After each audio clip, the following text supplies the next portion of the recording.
मेरे ख्याल में आप सबको याद होगा कि हम खुदावंद के ज़िंदगी बख्श कलाम में से कौन सी चीज़ सीख रहे थे। हाँ जी, 7 कलीसियाओं के बारे में हम सीख रहे थे। और ये 7 कलीसियाँ, जैसे मैंने आपके साथ में शेयर किया था, ये 7 कलीसियाँ जो हैं, ये गो के उस वक्त ये 7 कलीसियाँ मौजूद थीं पहली सदी के अंदर, जब अभी चर्च स्टार्ट हुआ। और जब रसूल जो हैं उन्होंने पूरी दुनिया में जाकर जो है वो खुदा के कलाम को फैलाना शुरू किया, तो उस वक्त ये कलीसियाँ मौजूद थी। लेकिन ये 7 कलीसियाओं को जो खतूत लिखे गए हैं, जो लेटर्स लिखे गए हैं, मैंने आपको पिछली दफ़ा भी ये बताया था कि ये लेटर किसने लिखाए हैं, कौन है लिखवाने वाला। हाँ जी, खुदावंद यीशु मसीह खुद इनको डिक्टेट कराने वाला है। और बहुत सारे लोग जो है इस बाइबल के इस हिस्से को, इस पैगाम को वो इग्नोर कर देते हैं और इससे आगे चले जाते हैं, जबकि ये हिस्सा जो है ये इम्पोर्टेंट है कि ये जितने भी लेटर्स हैं 7 कलीसियाओं को, ये किसी दूसरे ने नहीं लिखे।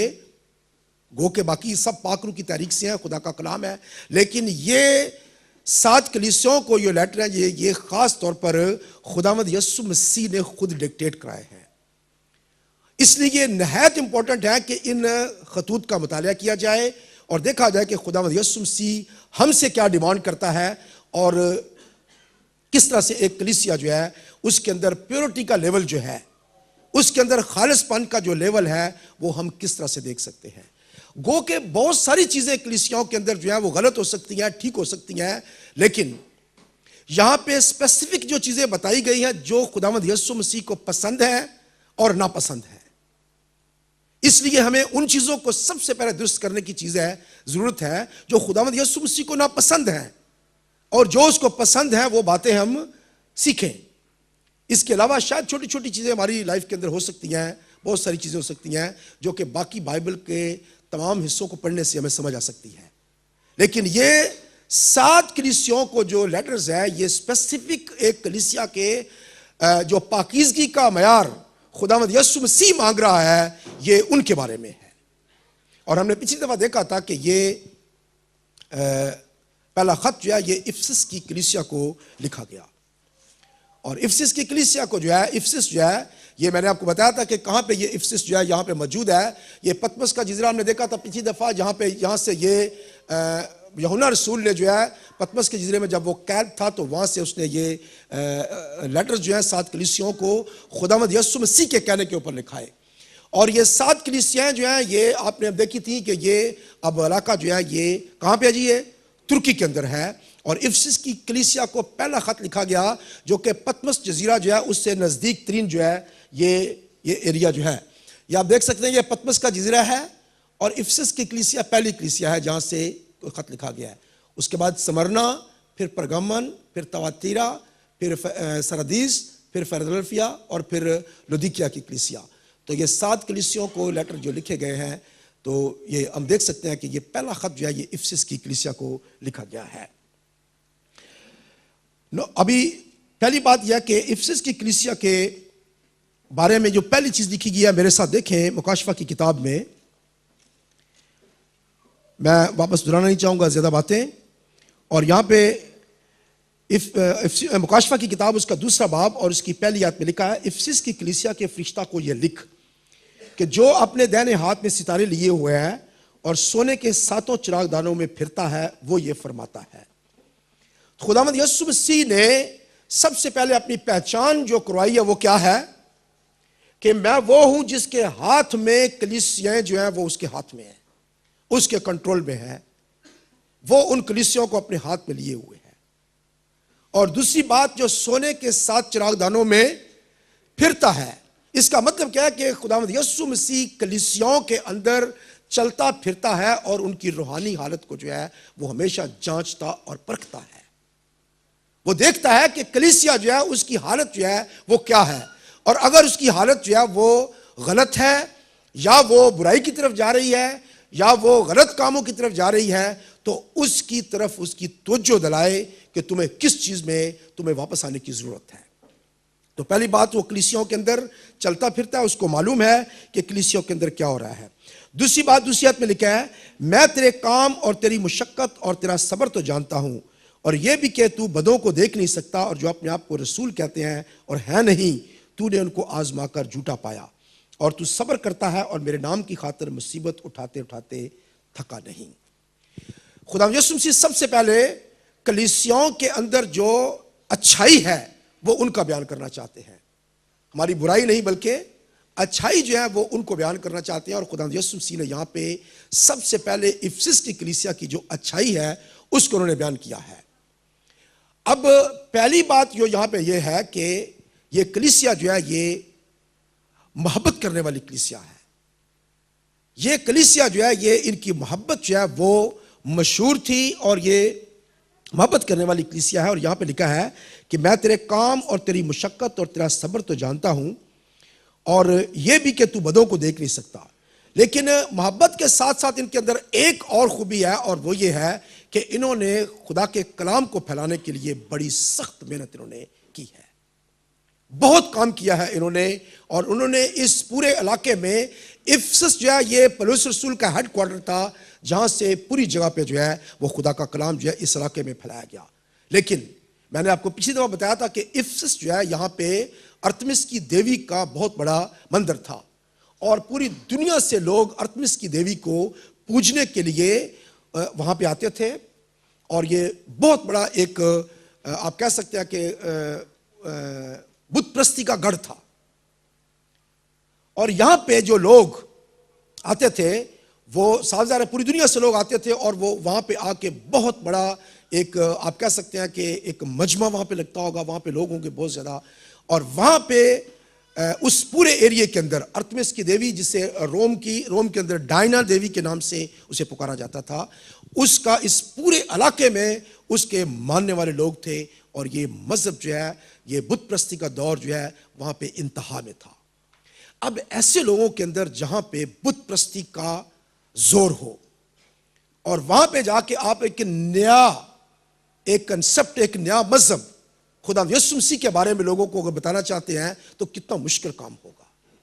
बिल्कुल एक नई चीज। लेकिन इन्होंने इतनी मेहनत किया, वहां पे इतना काम इन्होंने किया है। मैंने आपको पिछले बार बताया था कि वो लोग जो कि वहां पे छोटे छोटे जो है सुवेनियर जो है बनाते थे और वो बेचते थे, बहुत बड़ा कारोबार था उनका। वो अर्थमिस की देवी के और मंदिर के छोटे छोटे वो सैंपल बनाते थे, सुवेनियर बनाते थे और उनको बेचते थे, और उनका करोड़ों का उनका कारोबार था। लेकिन जब वहां पे खुदा का कलाम फैलना शुरू हुआ तो क्या हुआ कि उनके लोग जो है वो मसीह होना शुरू हो गए, और उनका कारोबार जो है वो ठंडा पड़ गया।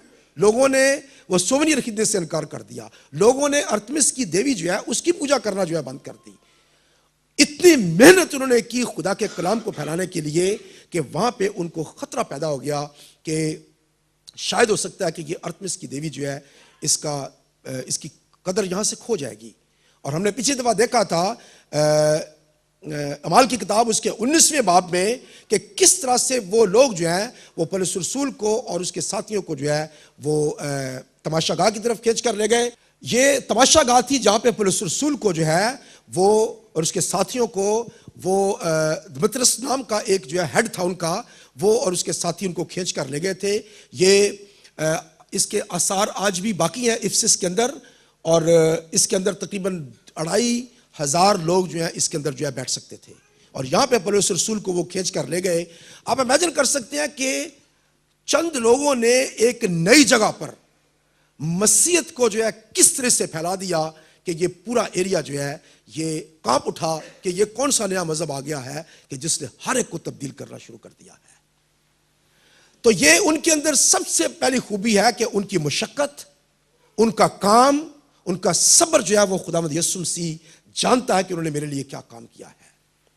और आज भी अगर मैं और आप खुदावंद यीशु मसीह के नाम को पूरी दुनिया में फैला रहे हैं, जिस जगह पर भी हैं, शायद हम अपने घराने के अंदर हैं, कलीसिया के अंदर हैं, शायद अपने एरिया के अंदर हैं, या जहां कहीं भी हैं, तो हमारा इंपैक्ट जो है क्या वो ऐसा है कि लोग चला उठेंगे यार ये कौन लोग हैं जो कि एक नया मजहब आया है और पूरी दुनिया में फैलाते जा रहे हैं, ये कौन है ये लोग। तो यहां पे सबसे पहले उनकी जो तारीफ की गई है वो इस बात में की गई है कि उन्होंने खुदावंद के खुदा यीशु मसीह के नाम को फैलाने के लिए उन्होंने बड़ा काम किया है। ये उनकी सबसे पहली खूबी जो है जिनको खुदावंद यीशु मसीह जो है वो गिनता है। और आज भी खुदावंद यीशु मसीह सबसे पहली कलीसिया, सबसे पहली उनकी खूबी यही देखना चाहता है कि वो कितनी मुशक्कत और कितना काम उसके लिए कर रहे हैं। पॉसिबल है कि हम बहुत सारे काम करते हैं, बहुत सारी कलीसियाएं बहुत सारे काम कर रही हैं, वो किस तरीके से काम कर रही हैं, क्या कर रही हैं, वो उनका अपना सिस्टम है। लेकिन उस तरीके से कितने लोग जो हैं वो निजात पा रहे हैं, खुदावंद यीशु मसीह सबसे पहले ये देखना चाहता है। उसको इस बात से गरज नहीं है कि आप कितने प्रोग्राम कर रहे हैं, क्या कर रहे हैं, इसका क्या मतलब है। मैं हमेशा एक बात बताया करता हूं कि खुदा को इस बात से कोई गरज नहीं है कि आप क्या कर रहे हैं। आप क्या कर रहे हैं, खुदा को इस बात से कोई गरज नहीं, आप जो मर्जी करते रहें। खुदा को इस बात से कोई गरज नहीं है। खुदा को गरज सिर्फ एक बात से है, आप क्यों कर रहे हैं, क्या कर रहे हैं। ये सब लोग कर रहे हैं, शायद गैर कौमें भी बहुत काम कर रही हैं, बहुत सारे लोग काम कर रहे हैं, लेकिन क्यों कर रहे हैं। खुदा को इस बात से खास तौर पर है कि आप क्यों कर रहे हैं, आपका पर्पस क्या वो करने के लिए। बहुत सारे लोग जो है बेशुमार कलीसियों के अंदर बेशुमार काम कर रहे हैं, लेकिन एंड उनकी प्रोडक्ट जो है वो कुछ भी नहीं है। क्या लोग निजात पा रहे हैं, क्या लोग खुदा की बादशाही में दाखिल हो रहे हैं, क्या उनको रियल टीचिंग दी जा रही है, क्या उनको तालीम दी जा रही है कि वो इस काबिल बन सके कि वो जहां भी खड़े हो सके वो खुदा यीशु मसीह की खुशखबरी को दे सके। तो सबसे पहली खूबी जो है वो कलीसियों के अंदर जो है वो खुदा यीशु मसीह यही देखना चाहता है कि हम कितनी मेहनत और कितनी मुशक्कत और कितना काम कर रहे हैं हम खुदा के काम के लिए। उसके बाद दूसरी बात है कि यहां पे लिखा है कि मैं बहुत सारी चीजों को शायद इसमें से बाद में आपके साथ शेयर करूंगा। और चौथी आयत में लिखा है, मगर मुझको तुझसे यह शिकायत है कि तूने अपनी पहली सी मोहब्बत छोड़ दी। अब यहां पे दूसरी शिकायत जो है वो खुदा यीशु मसीह की जो है वो इफिस की कलीसिया से है कि ये एक मोहब्बत करने वाली कलीसिया है। अगर आप मुझे एक बात बताएं कि क्या कोई खुदा के कलाम को बगैर मोहब्बत के फैला सकता है। अगर उसके दिल में खुदावंद यीशु मसीह के लिए मोहब्बत है तो वो फैलाएगा। अगर उसके अंदर खुदावंद यीशु मसीह की मोहब्बत नहीं है तो वो कभी भी किसी को जाकर खुदा का कलाम नहीं सुनाएगा। इस कलीसिया के अंदर जो है वो इतनी मोहब्बत, दुआ, रोजा, दूसरों को के साथ कलाम शेयर करना, मोहब्बत के साथ कलाम शेयर करना, जाफशानी करनी हर बात के लिए, मेहनत के साथ जाना, मीटिंग्स अटेंड करना, इधर जाना उधर जाना, सब कुछ करना, ये उस कलीसिया के अंदर जो है उसकी मोहब्बत है खुदा यीशु मसीह के लिए। वो चाहते हैं कि एक बहुत बड़ी कलीसिया जो है वो कायम हो जाए और इस पूरे खित्ते के अंदर जो है खुदा यीशु मसीह के बारे में खुशखबरी फैलाई जा सके। ये उनकी मेहनत थी। लेकिन अब क्या किया है, धीरे धीरे वो मोहब्बत जो है वो खत्म होती जाती है। इफिसियों का खत उसका पहला बाब अगर आप पढ़ें, इफिसियों की कलीसिया को पौलुस रसूल ने जब खत लिखा तो देखें कि वो इफिसियों की कलीसिया को क्या कहता है। पहले बाब में इफिसियों का खत और उसका पहला बाब और उसकी 15 और 16 आयत। इस सबब से मैं भी उस ईमान का जो तुम्हारे दरमियान खुदावंद यीशु पर है और सब मुकद्दसों पर जाहिर है, हाल सुनकर तुम्हारी बाबत शुक्र करने से बाज नहीं आता और अपनी दुआओं में तुम्हें याद किया करता हूं। बस जी, इफिसियों की कलीसिया को जब यह खत लिखा गया तो उस वक्त उस कलीसिया की ईमान को बहुत सराहा गया है। उसको कहा गया कि यह कलीसिया जो है ये उसका ईमान इतना ज्यादा कि मैं हर वक्त शुक्र करने से मैं बाज नहीं आता। लेकिन ये पहली कलीसिया ने जो कुछ किया, 35 साल के उस अरसा में उनकी मोहब्बत जो है वो धीरे धीरे ठंडी पड़ गई। आज की कलीसियाओं में भी ऐसा हो सकता है कि जब हम खुदावंद यीशु मसीह के लिए बड़ा काम करते हैं, बड़ी मोहब्बत होती है, जान फशानी हम करते हैं, रूहें बचाने की फिक्र होती है, एक दफा आग लग जाती है शुरू में, लेकिन फिर क्या होता है कि धीरे धीरे धीरे हमारी मोहब्बत जो है वो ठंडी पड़ना शुरू हो जाती है। हम जो काम पहले कर रहे थे, दुआ में, रोजे में, कलाम पढ़ने में, शेयर करने में, चर्च जाने में, कलीसिया के अंदर शिरकत करने के लिए बड़ा जोर होता है, लेकिन याद रखें कि ये सबसे बड़ा इब्लीस का ये मंसूबा है कि वो आपकी उस मोहब्बत को धीरे धीरे ठंडा कर दे और ये किसी तरह से भी खुदावंद यीशु मसीह को कबूल नहीं है। ये उसकी शिकायत है। आज भी उसकी ये कलीसियाओं से यही शिकायत है कि वो उनकी मोहब्बत जो है वो धीरे धीरे ठंडी पड़ती जा रही है। ये मोहब्बत जो है ये ठंडी किस तरह से पड़ती जा रही है? क्योंकि वो खुदावंद यीशु मसीह के साथ मोहब्बत तो करते हैं लेकिन उसके लिए कोई काम नहीं करना चाहते। और हमें चाहिए कि हम खुदावंद यीशु मसीह के साथ मोहब्बत का इजहार जो है वो इस तरीके से करें कि हम उसके लिए काम करें और पहले वाली मोहब्बत जो है उसको वापस लेकर आए। क्योंकि यहां पे हमें बताया गया है कि 5वीं आयत में लिखा है, बस ख्याल करके तू कहां से गिरा है और तौबा करके पहले की तरह काम कर, और अगर तू तौबा ना करेगा तो मैं तेरे पास आकर तेरे चिरागदान को उसकी जगह से हटा दूंगा। खुदा यीशु मसीह ने वार्निंग दी है, ख्याल कर। ख्याल कर इसका मतलब है कि याद कर कि तू कहां से गिरा है, तेरा पहला लेवल कहां था, तू किस जगह पे था पहले।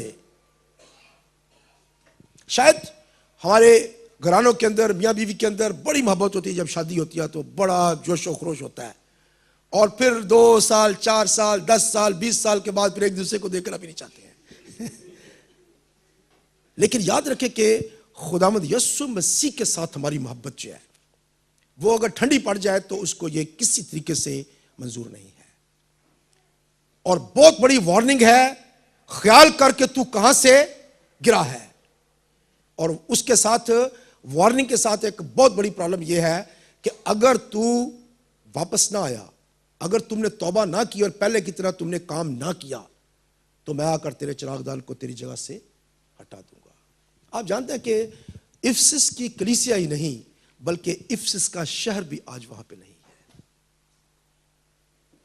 इफिसस का शहर भी वहां पे नहीं है, और वहां पे आज इफिसस के उस बड़े शहर के जहां पे लाखों के हिसाब से लोग जमा होते थे और वहां पे अर्थमिस देवी की पूजा की जाती थी, आज वो एक छोटा सा गांव है सिर्फ इफिसस जो है। अगर हम भी वापस तौबा करके उस जगह पे नहीं आएंगे, ये फिजिकल हमें बात बताई गई है कि अगर हम वापस नहीं आते हैं तो जिस तरह से इफिसस की ना कलीसिया वहां पे रही और ना इफिसस का शहर अब वहां पे रहा है, कुछ भी नहीं है वहां पे अब। आप जानते हैं कि स्मरना की कलीसिया जो है, जो इसके बाद आती है, वो एक छोटी सी कलीसिया है, और ये वाहिद एक कलीसिया जिसके बारे में कोई शिकायत नहीं कही गई है। स्मरना की कलीसिया के बारे में खुदा यीशु मसीह को इससे कोई शिकायत नहीं है। और वही जगह जो है आज स्मरना, मैंने आपको बताया था कि वो अंकारा इस्तांबुल के बाद वो तीसरा बड़ा तुर्की का शहर है अजमेर। और वहां पे आपको बताता चलूं कि 1/3 जो है उसमें क्रिश्चियंस हैं। 1/3 जो है अजमेर के अंदर जो है वो क्रिश्चियन है, मुस्लिम कंट्री के अंदर, तुर्की के अंदर। लेकिन ये स्मरना जो है ये आज तुर्की का तीसरा बड़ा शहर है। आप देख सकते हैं स्मरना जो है, ये स्मरना में उसकी देवी के साथ है, ये है स्मरना जो है, now 3rd big city in Turkey. तो ये टर्की के अंदर जो है ये तीसरा बड़ा शहर है, मॉडर्न शहर है, और सबसे बड़ी अच्छी खूबी इसके अंदर है कि इसके अंदर 1/3 जो है वो मसीह लोग हैं। स्मरना की कलीसिया जो है उसको कोई शिकायत नहीं थी खुदा यीशु मसीह को उससे, और उसको खुदावंद ने ब्लेस किया। आज भी खुदावंद में सिर्फ ये एक मिसाल है, अगर हम उसके हुक्म पर अमल करेंगे, स्मरना की कलीसिया के जैसे अगर हम होंगे, जिससे मसीह खुदावंद को कोई शिकायत नहीं है, तो वो हमें ब्लेस करेगा और हमें बढ़ाएगा। नेक्स्ट टाइम जब भी हम आते हैं, हम इन कलीसियाओं के प्रोग्राम की तरफ कंटिन्यूस चलेंगे और देखेंगे कि मेरी और आपकी जिंदगी में ये 7 खतूत जो है ये क्या चेंज लेकर आना चाहते हैं। क्या खुदावंद यीशु मसीह की ख्वाहिश है कि वो हमसे क्या चाहता है। कलीसियाओं के अंदर प्योरिटी का लेवल जो है वो इन 7 कलीसियाओं के अंदर जो है वो हमें मिलता है कि हमें कौन कौन सी चीजें जो है वो छोड़ने की जरूरत है। अगली दफा हमने देखेंगे कि नकलियों के बारे में जो लिखा गया है, मैंने आपको पिछली दफा वादा किया था लेकिन प्रोग्राम क्योंकि आज बहुत लंबा था, और 6ठी आयत में लिखा है, अलबत्ते तुझ में ये बात तो है कि तू नकलियों के कामों से नफरत रखता है जिनसे मैं भी नफरत रखता हूं। याद रखें कि यहां पे उसने एक और तारीफ की है इफिसस की कलीसिया की कि तू नकलियों के कामों से नफरत रखता जिनसे मैं भी नफरत रखता हूं। इसका मतलब है कि खुदावंद यीशु मसीह को भी उनसे नफरत है। और वो नकली कौन थे, उनके काम क्या थे, और वो किस तरह से कलीसिया के अंदर काम कर रहे थे, ये हम अगली दफा जो है ये सीखेंगे। और ये वार्निंग है आज भी। याद रखें कि पहली चार कलीसियाओं के अंदर जो है ये नकलियों का जिक्र किया गया है कि उनके अंदर नकली जो फिरका था वो उनके अंदर चोरी से एंटर हो गए और उन्होंने मसीह की तालीम को जो है वो खराब करना शुरू कर दिया। इब्तदाई कलीसियाओं की जो तालीम थी उनमें एंटर होना शुरू हो गए वो।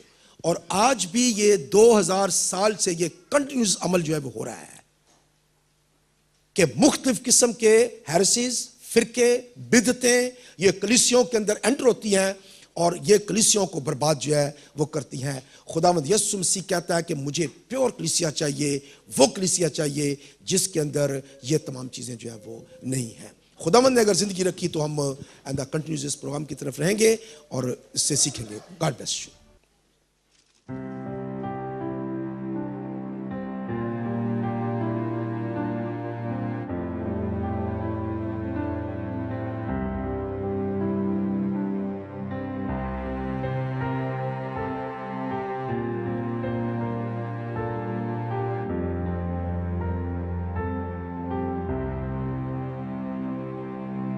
रूहे पाक खुदावंद तू आ,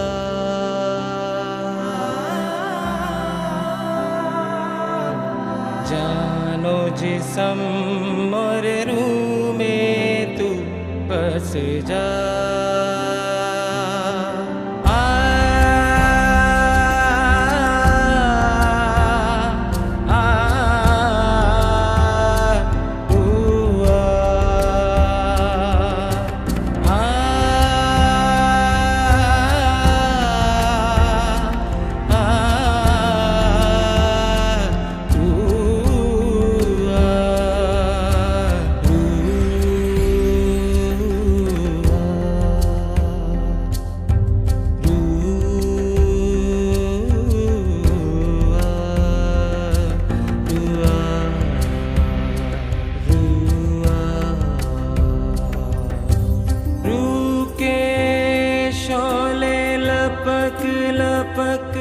जब आते हैं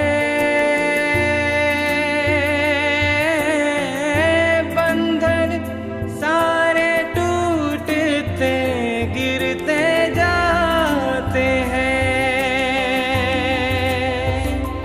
हो रुके शोले लपक लपक जब आते हैं बंधन सारे टूटते गिरते जाते हैं। आ,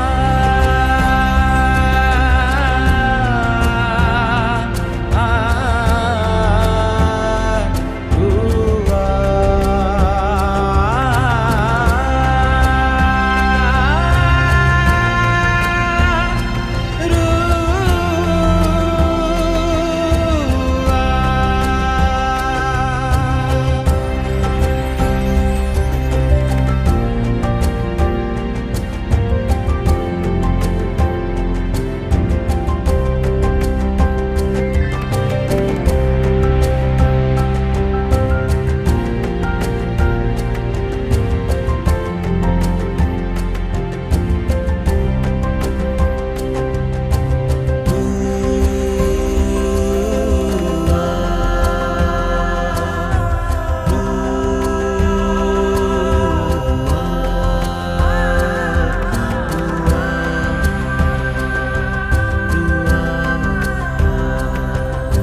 होगी रूहे पाक के बादल से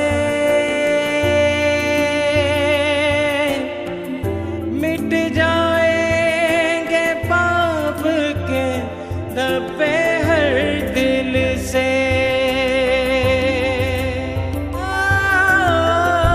बारिश होगी